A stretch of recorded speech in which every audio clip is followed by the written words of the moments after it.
everybody, and welcome back to another episode of What's the Word Eagle Alumni Spotlight Podcast. I'm your host, Abby, and today we have a very special guest for you. Today we're joined with Professor Hendrickson from Embry-Riddle at Prescott. We do have a little bit of background noise that was captured during our interviews, but let's get right into this week's episode. Professor Hendrickson, why don't you give us a little bit of background about yourself? I'm an Embry-Riddle graduate myself. I came to school here long ago. Graduated with a 4-year degree in aeronautical science, got all 3 of my flight instructor certificates, and then took off for 3 years. Wasn't involved in aviation at all. Decided to be a flight instructor. I had to go down to Scottsdale and work for an examiner who had done 5 of my check rides. He was gracious enough to hire me, and that was in the early 90s. So did a little bit of work with them, realized I wasn't getting much time. Did a lot of work for them behind their dispatch counter and did ground instrument FRASCA training, so I wasn't getting a lot of actual flight training or time in the logbook. Decided to come back to Embry-Riddle in 95 and was here as a flight instructor from 95 until August of 2000, and then I went to Horizon Air for 23 years until I retired in August of 2023. We had moved back from the Pacific Northwest in 2021, and I was bored. And Don Groh, my boss, allowed me to come and teach part-time, and then they offered me a full-time position last year. So that's the roundabout of why I'm back in Embry-Riddle. It's my 3rd stint. Yeah, very cool. And when you were flying for Horizon, did you have a favorite place that you would fly to? Not in particular. Did not like to go to Canada, not because I have anything against Canadian cities, but it was the customs, coming back through customs. I did not enjoy that. Enjoyed Vancouver, Edmonton, Kelowna, and Calgary were the cities I remember flying to, but Southern California was always nice because of the sunshine. Aside from that, Missoula, Montana was a really cool place to go. Really? Yeah. I hike up to the M for their university, big logo up there on the mountain, and cool restaurants, and I just enjoyed going to Missoula, of all places. Oh, that's awesome. And Missoula sounds like a very fun place to visit indeed. But now circling back to your time at Horizon, what type of airplane did you fly while you were there? Well, because I started in the F-28 as a first officer. That plane has since been retired from, I think, most of the airline fleets of the world. Moved into the RJ-700 as a first officer.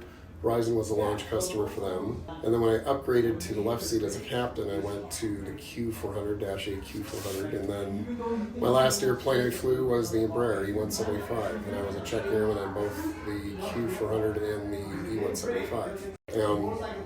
Favorite airplane probably could have been the F-28. No technology, you had to know how to fly that thing. I had to think on descent planning. Nothing was automated, nothing was digital, no glass whatsoever. The Embraer was a pretty nice plane as well. Oh, that's awesome. And it sounds like you got to have a little bit of variety in the planes that you flew, which is always a very fun thing to have. And now switching back to your teaching at Embry-Riddle, what classes are you currently teaching? Airline operations. And I also taught last fall a section of jet systems, which was in the CRJ-700. And I have 10 years of experience in that, so that was a natural fit as well. So, and that's all I've been doing so far. Awesome. 3 sections a semester of airline ops. Mm-hmm. So. Very cool. And are you able to tie writing into your work here? Well, definitely as a professor, there's been a moderate amount of writing. Not as much as you would expect. Right. A lot of the course material is already created for me. But in subsequent, when I've gone back now, as it's become my course, I go back and rewrite things. Do the PowerPoint presentation slides. That's about the extent right now. Our end of year self-evaluation has to be well written, of course. So I always have to pull out the writing skills at that point as well. Nothing too much as far as technical report writing or anything else, though. Okay. And now I know pilots don't do a lot of writing, but were you able to write a little bit of some kind when you were a pilot? As a captain, there's a fair amount of extensive writing because you have, ASAP reports, especially in the commercial world. If you make a mistake, you have to articulate what went wrong, what would you do better. Even at your stage with the NASA forms, I'm sure they'd like a well-articulated article on what went wrong, what could you do better. Maintenance logs, cannot emphasize enough, and that would be the advice of anybody coming from Embry-Riddle or any flight school. Going to the airlines is you need to write accurately because maintenance control will want to know what's wrong, to what extent, which seatbelt might be inoperative, which radio doesn't work, how does it not work. I mean, there's a myriad of examples of why writing would be accurately, concisely, precisely would be well used. Something we fail to remember, I think, sometimes because we see the maintenance log every time we fly, that every time you fill it out, that is an official FAA record. And if something were to happen to that airplane or happen to you or they pull that, and now your writing skills, articulation or lack thereof becomes under the scrutiny of the NTSB, the FAA, and the world as a whole. Right. So, right. And anybody can ask through the Freedom of Information Act. Anybody could pull something just to investigate. And now, well, who wrote this? You're under scrutiny all the time. Right. So you want to make it clear, concise, straight to the point.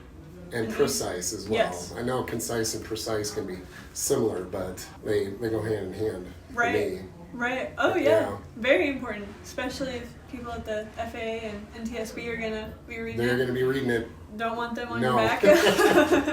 What did you mean by this? Exactly. It's like, well, you better be clear the first time. Right. I'd rather have written a little bit more information in a logbook than having to go back and explain myself. Right. Try to clarify, because a lot of times you don't remember. It could be months later and you've had 10 logbook write-ups. Well, what about this one from 4 months ago? Well, I don't remember that particular flight. Right. But if you're clear enough the first time, you don't have to worry about it. So makes it easier in the long run. Yeah. Yes. Perfect. And so my next question for you, what does a typical day look like? Well, office hours, Monday, Wednesday, Friday, typically. I'm here for you guys. A lot of student interaction. If you guys have to come in and make up quizzes, tests, whatever.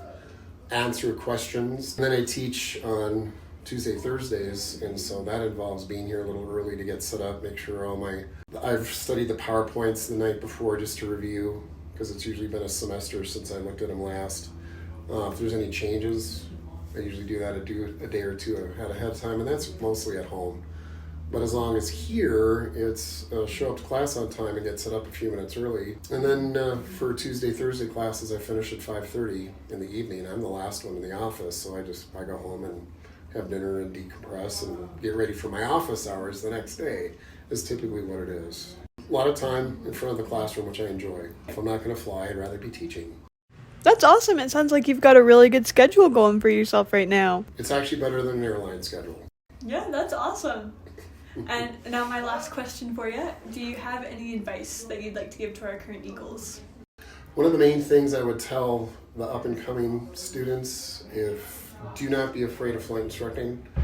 Everybody looks at it as your cross to bear, so to speak, and I don't want to teach. I'm going to have a miserable experience. I just want to get my hours and get out of here. My first advice on that would be don't look at it that way. The big advice I would give anybody at your stage right now would be don't fear flight instructing, embrace it, have fun with it. The other piece of advice when you're at the airlines, students, is don't think that the airline is the end all. My boss, first day at Horizon, said you better have hobbies and enjoy things outside your job because this gets to be boring. And of course, all of us, and that's heresy. How can you talk like that? And he was right. After about 5, 10, and then 15 years, 20 years into doing, it gets very repetitive. It gets kind of boring. And you have to have the outside things that keep you fresh, keep you interested in what you do. Those are two things I would say to up-and-coming students, saying, flying is right now, I get it. You want to get paid to fly. You cannot wait to get there, and it's everything. I was there once. But having lost my medical, now I realize, okay, there's other things to do. So maybe that's a third piece of advice. Have something else to fall back on, because almost 50% of all of you students won't make it to age 65 to retirement. Half of you will drop out because of medical issues. That's a huge percentage. You don't think of it as being you. I didn't. But that would be a third thing. And those are great pieces of advice from Professor Hendrickson. Really good for all of you flight students, but really just for anybody in general. It's good to have a fallback plan in case plan A doesn't work out. And that wraps up this week's episode of What's the Word Eagle Alumni Spotlight Podcast. We want to give a big thank you to Professor Hendrickson for being on with us this week. If you're new to our podcast, you can find us on Spotify, YouTube, or Apple Podcasts as well. So be sure to go give us a listen. This podcast is supported by the Department of Humanities and Communication at Embry-Riddle Aeronautical University in Prescott, Arizona. Abigail Bradbury is our host, Matthew Haslam is our department chair, and I'm Amelia Chesley, Assistant Professor of Professional Writing. The intro and outro music is Wander by Alex. Find us on Spotify or on YouTube, and reach out if you are a Prescott campus alum. We'd love to feature you in a future episode.